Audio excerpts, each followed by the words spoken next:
நிறைய செக்ஷுவல் லைஃப்பில் நல்லா ஆக்டிவாக இருந்து திடீர்னு மனைவி இறந்து போகிறாங்க. அப்போ அவங்க மாஸ்டர்பேட் பண்ண ஆரம்பிக்கிறாங்க. ஏதோ ஒரு போதை வஸ்து எடுத்துட்டு செக்ஷுவல் ரீதியாக ஈடுபடுறதை அவங்க ரொம்ப விருப்பப்படுறாங்கன்ற மாதிரி ஒரு ஸ்டாட்டிஸ்டிக்ஸும் பார்க்க முடியுது. தொடர்ந்து இதே ஒரு விஷயம் நடக்கும்போது இதில் இருக்கிற ஒரு கெட்டதுனா என்ன சார்? இரவு வந்தால் செக்ஸ் வைக்கலனா தூக்கமே வரலன்னு சொல்லக்கூடிய நிறைய ஆண்கள் எனக்கு நான் பார்ப்பேன். ஆல்கஹால் எடுத்தால் பர்ஃபார்மன்ஸ் அதிகமாகும். ஆக்சுவலாக ஆல்கஹால் எடுத்தால் பர்ஃபார்மன்ஸ் குறையும்.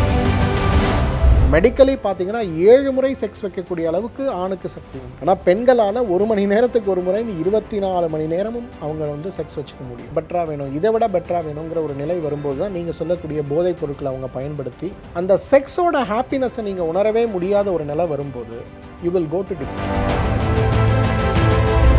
எதனால் அது ரிலேட் சொல்ல முடியுமா? புதன்கிழமை சனிக்கிழமை என்ன தேய்ச்சி குளிக்கிறது? உடல் சூடு குறைஞ்சிருக்கும். சரி, நீங்கள் உடல் சூடு குறையும் போது தாம்பத்தியம் வைக்கும்போது விந்து முந்துதல் இருக்காது, பர்ஃபார்மன்ஸ் பெட்டராக இருக்கும். சார் உண்மையில ஒர்க் அவுட் ஆகுமா? ரீசெண்டாக பாக்கியராஜ் சார் ஒரு ஈவெண்ட் எல்லாம் சொன்னார், முருங்கைக்கீரைக்கும் முருங்காக்கெல்லாம் செக்ஷுவலுக்கும் சம்மந்தம் இல்லைன்ற மாதிரிலாம் சொல்கிறாங்க. உண்மையா? அவர் இந்த வயசில் அதை சொன்னார், அந்த வயசில் சொல்லல.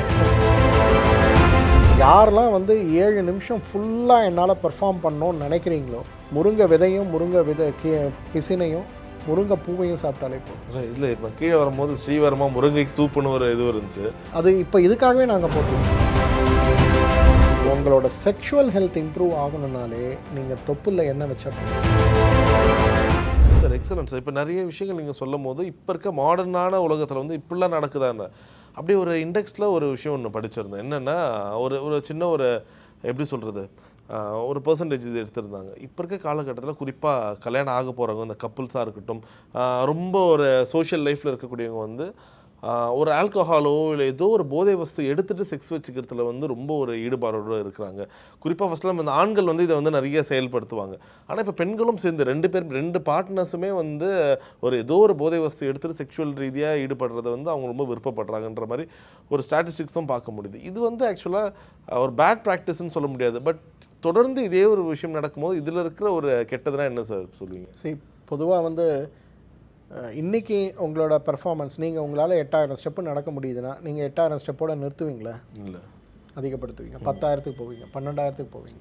ஆனால் ஒரு ஸ்டேஜ் ஆகும்போது உங்களுக்கே தெரியும், நான் டூ மச்சாக ஸ்ட்ரெச் பண்ணுறேன்ப்பா, வேண்டாம். அப்போ அதிலே மெயின்டைன் பண்ணுவீங்க, இல்லை கொஞ்சம் குறைப்பீங்க. இன்றைக்கி சாப்பிடும்போதும் அப்படி தான். எனக்கு சிக்கன் பிரியாணி பிடிக்கும், இந்த பரோட்டா சூரி மாதிரி எனக்கு பிரியாணி பிடிக்கும்னு டெய்லி பிரியாணி சாப்பிட்றவங்க இருப்பாங்க. ஆனால் ஒரு ஸ்டேஜ் வரும்போது என்ன ஆகும், வேண்டாம் அப்படின்னு நிறுத்துவாங்க. ஆனால் செக்ஸுங்கிற ஒரு விஷயந்தான் நீங்கள் நிறுத்தாத விஷயம். அது ஆணாகட்டும் பெண்ணாகட்டும். இரவு வந்தால் செக்ஸ் வைக்கலனா தூக்கமே வரலன்னு சொல்லக்கூடிய நிறைய ஆண்களை இன்றைக்கி நான் பார்க்குறேன். இரவு வந்தால் மாஸ்டர்பேட் பண்ணாமல் என்னால் தூக்கமே வரல சார்னு சொல்லக்கூடிய நிறைய இளைஞர்களையும் நான் பார்க்குறேன். இது இளைஞர்கள் மட்டும் இல்லை, இன்றைக்கி 60+ கோவிட்க்கு அப்புறம் மனைவியை இழந்திருக்கக்கூடிய நிறைய வயதானவர்களையும் நான் பார்க்குறேன். நிறைய செக்ஷுவல் லைஃப்பில் நல்லா ஆக்டிவாக இருந்து திடீர்னு மனைவி இறந்து போகிறாங்க. அவங்களுக்கு அதுக்கப்புறம் இன்னொரு கல்யாணம் பண்ண முடியல, சோஷியல் லைஃப் இருக்குது, குழந்தைங்க இருக்காங்க. அப்போ அவங்க மாஸ்டர்பேட் பண்ண ஆரம்பிக்கிறாங்க. பட் தென் அது இல்லைனா என்னால் தூங்க முடியலன்னு சொல்லக்கூடியவங்களையும் நான் பார்க்குறேன். ஓகே. அப்போ அந்த மாதிரி ஒவ்வொருத்தருடைய மனநிலையும் ஒவ்வொரு மாதிரி இன்றைக்கி மாறிட்டே வருது. அப்போ அந்த மாதிரி மனநிலையில் இன்றைக்கு ஒரு ட்ரெண்டாக உருவாகக்கூடியது தான் நீங்கள் சொல்கிறது, ஆல்கஹால் எடுத்தால் பர்ஃபார்மன்ஸ் அதிகமாகும். ஆக்சுவலாக ஆல்கஹால் எடுத்தால் பர்ஃபார்மன்ஸ் குறையும். ஓகே. ஏன்னா ஹார்ட் உங்களை சப்போர்ட்டே பண்ணாது, உங்கள் லிவர் உங்களை சப்போர்ட்டே பண்ணாது. நீங்கள் வழக்கமாக ஒரு இளைஞனாக இருக்கீங்க, ஒரு 20, 25, 30 வயசில் இருக்கீங்க, நல்ல ஹெல்த்தியாக இருக்கீங்க, நல்ல ஹேபிட்டில் இருக்கீங்கன்னா உங்களால் ஈஸியாக ஒரு ராத்திரியில் 3 முறை 4 முறை செக்ஸ் வைக்க முடியும். மெடிக்கலி பார்த்தீங்கன்னா 7 முறை செக்ஸ் வைக்கக்கூடிய அளவுக்கு ஆணுக்கு சக்தி உண்டு. Okay. 7 times. Same thing goes for women. ஆனால் பெண்களால் 1 மணி நேரத்துக்கு ஒரு முறை 24 மணி நேரமும் அவங்க செக்ஸ் வச்சுக்க முடியும். அவங்களுக்கும் அந்த எபிலிட்டி இருக்குது. பட் ஆனால் எல்லாமே இருந்தாலும் கூட மனிதனோட எக்டசின்னு சொல்லக்கூடிய இதை விட பெட்டராக வேணுங்கிற ஒரு நிலை வரும்போது தான் நீங்கள் சொல்லக்கூடிய போதைப் பொருட்களை அவங்க பயன்படுத்தி போதையுடைய தன்மையோ இருக்கும்போது என்ன நடக்குதுன்னே தெரியாமல் இருக்கக்கூடிய போதையில் அது ஒரு பெரிய ஒரு நாகரீக மோகமாக அதை பண்ணுறாங்க. பட் ஆனால் அது உடம்புக்கு ரொம்ப கெடுதி. இதில் 3 பெரிய காம்ப்ளிகேஷன் வரும். நம்பர் 1, ஆண்கள் போதை பண்ணிவிட்டு செக்ஸ் பண்ண ஆரம்பித்தாங்கன்னா ஹார்ட்டு அதை இன்சஃபிஷியன்ஸாக ஃபீல் பண்ண ஆரம்பிச்சதுன்னா ரத்த குழா பாதித்து கம்ப்ளீட்டாக எரெக்ஷன் நின்று போயிடும். நம்பர் 2, இந்த செக்ஸ் வைக்கும்போது ஒருவேளை அவங்களோட ஆண்குறி ரொம்ப ஹார்டாக அவங்க யூஸ் பண்ண ஆரம்பித்தாங்கன்னா பைரோனிஸ்ன்னு சொல்லக்கூடிய ஆண்குறி வளைவு நோய் வந்துடும். இப்போ ஆண்குறி நேராக இருக்கு இல்லையா, ஒரு மசில் கிழிஞ்சு போயிடும். கிழிஞ்சிச்சுன்னா ஆண்குறி எரெக்ஷன் வரும்போது இப்படி இருக்காது, இப்படி வளைஞ்சிரும். அப்போ உங்களால் எப்போவுமே செக்ஸ் வச்சுக்க முடியாது. இது சர்ஜிக்கல் கரெக்ஷன் தான் பண்ணணும். ஓகே. தேர்டு அந்த செக்ஸோட ஹாப்பினஸை நீங்கள் உணரவே முடியாத ஒரு நிலை வரும்போது you will go to depression. இது ஆண்களுக்கு மட்டும் இல்லை, பெண்களுக்கு என்ன நடந்துச்சுன்னே தெரியல. Okay, you won't feel the happiness. அந்த ஹாப்பினஸ் இல்லாமல் போகும்போது போதையுடைய மயக்கத்தில் தான் இருப்பீங்க, இதோட இதில் இருக்க மாட்டீங்க. பெண்களுக்கு என்ன ஆகும், அவங்களோட பிறப்புறுப்பில் ஏற்படுகின்ற காயங்கள் அது வந்து இன்ஃபெக்ஷன்லேருந்து கேன்சர் வரலும் கொண்டு வர முடியும். ரெண்டாவது, ஈஸ்ட்ரஜன் செக்ரேஷன் இம்ப்ரூவ் ஆனாதான். நீங்கள் மைண்ட் அளவில் செக்ஸ் வைக்கணுங்கிற நிலையில் இருந்தால் மட்டும்தான் உங்களால் வந்து ஈஸ்ட்ரஜன் செக்ரேஷன் வரும், உங்களோட பிறப்புறுப்பு ஈரத்தன்மையோடு இருக்கும். நீங்கள் மைண்ட்லெஸ் செக்ஸ்குள்ளே போகும்போது ஒரு 3 minutes to 7 minutes அவங்களோட பாடி சப்போர்ட் பண்ணும். அதுக்கப்புறம் it's a highly painful sex தான், அது கடுமையாக அவங்கள பாதிக்கும். தேர்ட் இம்பார்ட்டன்ட் திங், இன்றைக்கி வந்து அகெயின் அந்த செக்ஷுவல் சாட்டிஸ்ஃபேக்ஷன் அப்படிங்கிறது அவங்களுக்கு வராத போது அவங்க பார்ட்னர்ஸ் வந்து கூட இருக்க மாட்டாங்க, இல்லை பார்ட்னர்ஸை மாற்றணுங்கிற எண்ணம் வரும். உளவியல் ரீதியாக இது நிறைய பிரச்சனையை கொண்டு வரும். அதனால் ஆல்கஹால் எடுத்துகிட்டு செக்ஸ் வச்சா பெர்ஃபார்மன்ஸ் பெட்டர் ஆகுமா? ஐயோ, வாழ்க்கையே பாதிச்சிடும். Right sir, very direct answer actually. Sir, இப்போ ஒரு பக்கம் வந்து இந்த செக்ஷுவல் ரீதியான விஷயங்கள், மென்ஸோட வெல்னஸ், இதை பற்றிலாம் பேசுகிறோம். இன்னொரு பக்கம் ஆண்களுக்கும் பெண்களுக்கும் இப்போ கரண்ட்டாக இப்போ நீங்கள் எவ்வளோ பேஷண்ட்ஸ் பார்ப்பீங்க, நிறைய பேர் வந்து மற்றவங்ககிட்ட சைக்காலஜிஸ்ட் கிட்ட சொல்லாததை கூட உங்ககிட்ட வரும்போது இன்னும் அது ஓப்பன் அப் பண்ணி பேசுவாங்க. இன்னொரு விஷயம் உங்களுக்கே பயங்கர ஷாக்காக இருந்துச்சு, ஏதாச்சும் ஒரு விஷயம் சொல்லுங்கள் சார். இப்படி கூட ஒரு ப்ராக்டிஸ் இப்போ இந்த ஒரு நவீனமயமான உலகத்தில் இப்படிலாம் கூட ட்ரை பண்ணுறாங்க பசங்க. அது எனக்கே ரொம்ப ஷாக்கிங்காக இருந்துச்சு. பட் இருந்தாலும் இப்போ ஓகே, இப்போ நிறைய பேர் இது பண்ணுறாங்க போல். இதுக்கான ஒரு மருந்தோ இல்லை இதுக்கான ஒரு தீர்வை கொண்டு வரணும்னு நீங்கள் நினச்சது என்ன ஒரு விஷயம்? சரி, முதல்ல அவேர்னஸுங்க. சரி, இதில் வந்து செக்ஸை பற்றி புரிஞ்சுக்கிட்டவங்க அப்படிங்கிறது இன்றைக்கி நான் பார்க்குற 100 பேரில் ஒருத்தர் தான் இருக்காங்க. இதுதான் நான் ரொம்ப ஷாக்கிங்காக பார்க்கக்கூடிய விஷயம். புரிதல்லாம் எப்படி சொல்கிறீங்க? செக்ஸ்னால் என்னன்னே புரியாமல் இருக்காங்க. செக்ஸ்னால் ஒரு ஆணும் பெண்ணும் சேர்றது, எஜாக்குலேட் பண்ணுறது, இவ்வளோ தான் செக்ஸ்ன்னு நினைக்கக்கூடிய அளவுக்கு தான் ஆண்கள் இருக்காங்க. அதே போல் நிறைய பெண்களும் இருக்காங்க. 99% இன்றைக்கி கல்யாணம் ஆகக்கூடிய ஆண்களாக இருக்கட்டும் பெண்களாக இருக்கட்டும் ஒரு கணவன் மனைவியுடைய உறவு அப்படிங்கிறது என்ன அப்படிங்கிற ஒரு புரிதலற்று தான் இருக்காங்க.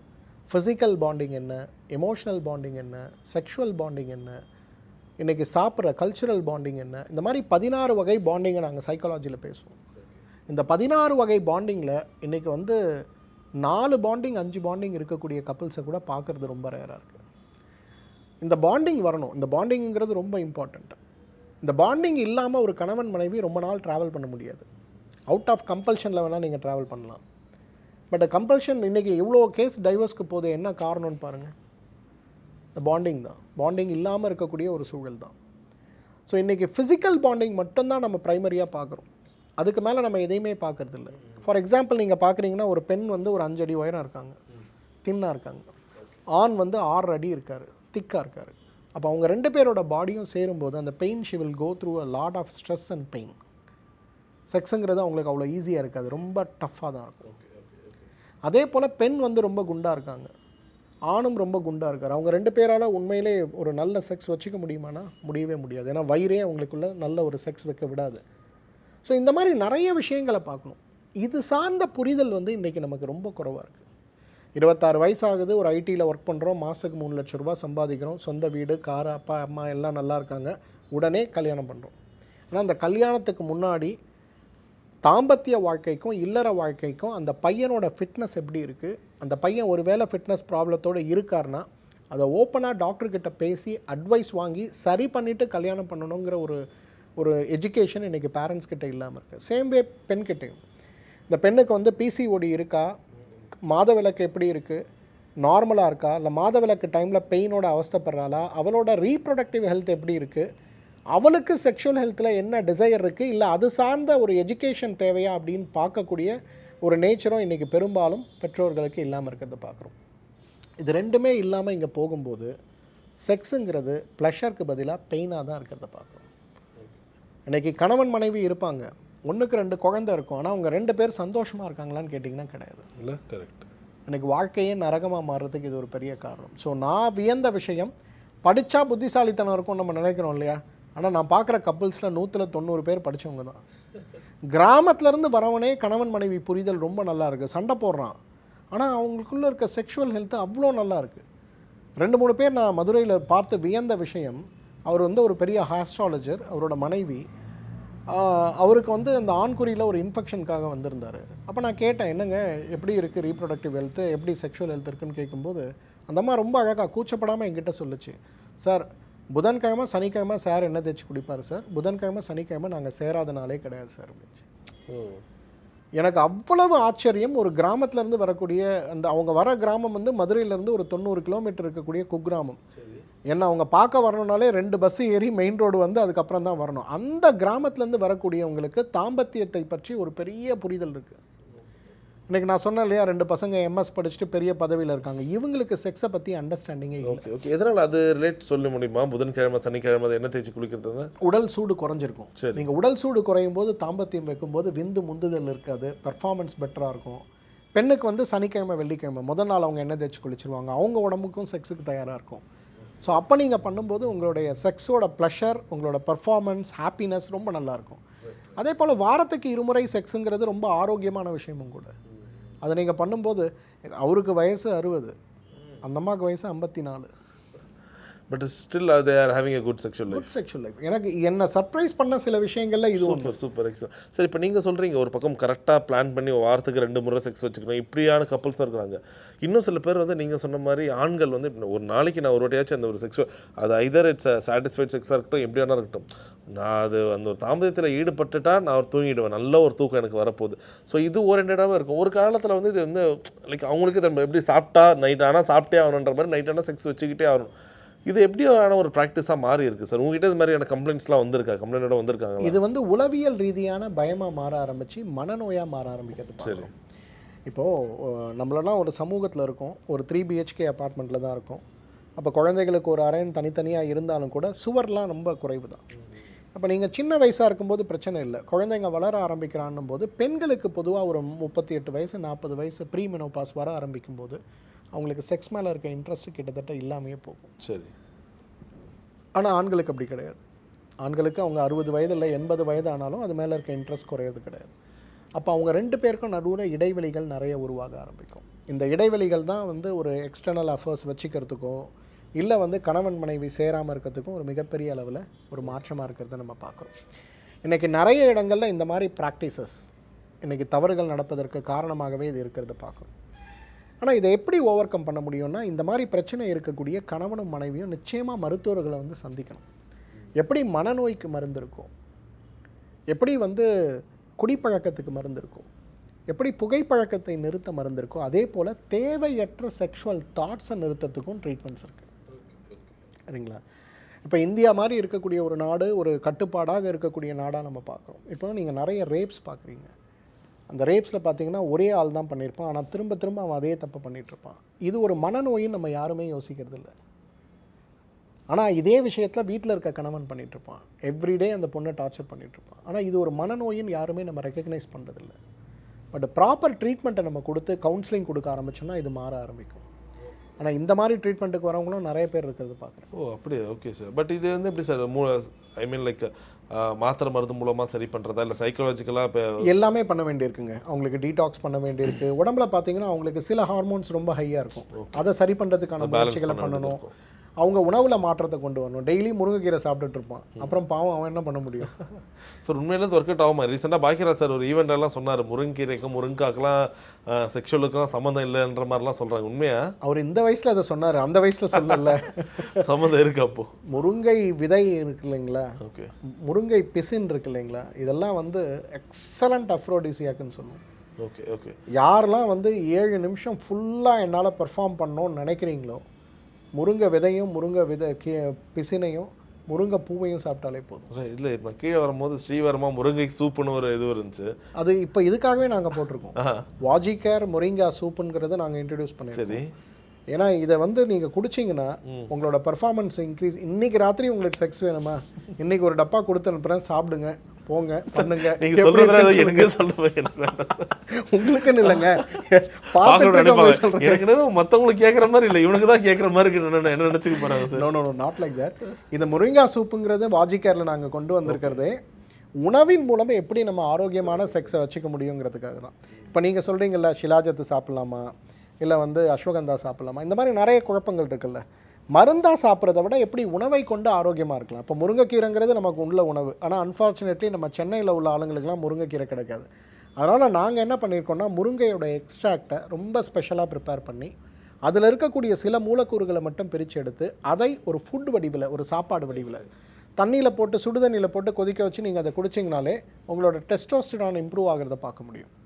இது ஆணுக்கு மட்டும் இல்லை, பெண்ணுக்கும் சேர்த்து தான். ஈஸ்ட்ரஜன் அண்ட் டெஸ்டோஸ்டெரான் ரெண்டுமே இம்ப்ரூவ் ஆகும். அப்போ உங்களோட பர்ஃபார்மன்ஸ் பெட்டராக இருக்கும். இன்றைக்கி மருந்து சாப்பிட்டு தான் வந்து பர்ஃபார்ம் பண்ணுங்கிற நிலையில் எவ்வளோ பேர் இருக்காங்க. அவங்களுக்குலாம் இது பெரிய வரப்பிரசாதம். ஓகே ஓகே சார், வேறு என்ன விஷயங்கள் இந்த மாதிரி நீங்கள் கண்டுபிடிச்சிங்க ரீசெண்டாக தெரிஞ்சுக்கலாம்? ஏன்னா இந்த முருங்கை இது வந்து நான் ஒரு முறை என்ன பண்ணேன், ஜிம்முக்கெல்லாம் போயிட்டு வந்து சொன்னாங்க வயிறை டீடாக்ஸ் பண்ணணும்னா முருங்கைக்கீரை ஜூஸ் குடிங்கன்னாங்க. நானும் ஓகே டீடாக்ஸ் தானே, அப்போ உடம்பு ஃபுல்லாக நான் டீடாக்ஸ் பண்ணேன்னு சொல்லிட்டு முருங்கைக்கீரை எடுத்து ஜூஸாக போட்டு குடிச்சிட்டோம். என்னால் அதை குடிக்கவே முடியல. அந்த ஒரு பச்சை இலை ஸ்மெல் அப்படி வந்துச்சு. குடிச்சிட்டு ஒரு 1 hour 2 hour என்ன ஆகிடுச்சு, வாமிட் எடுக்க பச்சையாக வருதுட்டே இருக்குது. அதோட இப்போ வரைக்கும் நான் அதை குடிச்சதும் இல்லை, ட்ரை பண்ணதும் இல்லை சார். முருங்கை சூப்பு குடிக்கணுங்க, முருங்கை ஜூஸ் குடிக்கக்கூடாது. நீங்கள் தப்பாக சொல்லியிருக்காங்க. முருங்கை சூப் வந்து உடம்புல அப்சார்ப் ஆகும், நல்லா ஆரோக்கியமாக இருக்கும். முருங்கைக்கு சாரை குடிக்கிறது தற்கொலை முயற்சி தான். நல்ல காலம் நீங்கள் காப்பாற்றப்பட்டீங்க. நல்லதானே சார். இது மாதிரிலாம் தப்பான விஷயங்கள்லாம் கேள்விப்பட்டு அதே தப்பாக ஃபாலோ பண்ணுறாங்க. சரி, இன்றைக்கி ரொம்ப அழகாக ஆணும் சரி பெண்ணும் சரி அவங்களோட செக்ஷுவல் ஹெல்த்தை மேனேஜ் பண்ணோன்னா ஒரு simple remedy, very effective remedy, தொப்புளில் எண்ணெய் வைக்கிறது. அந்த காலத்தில் அந்த பெல்லின்னு சொல்லுவோம்.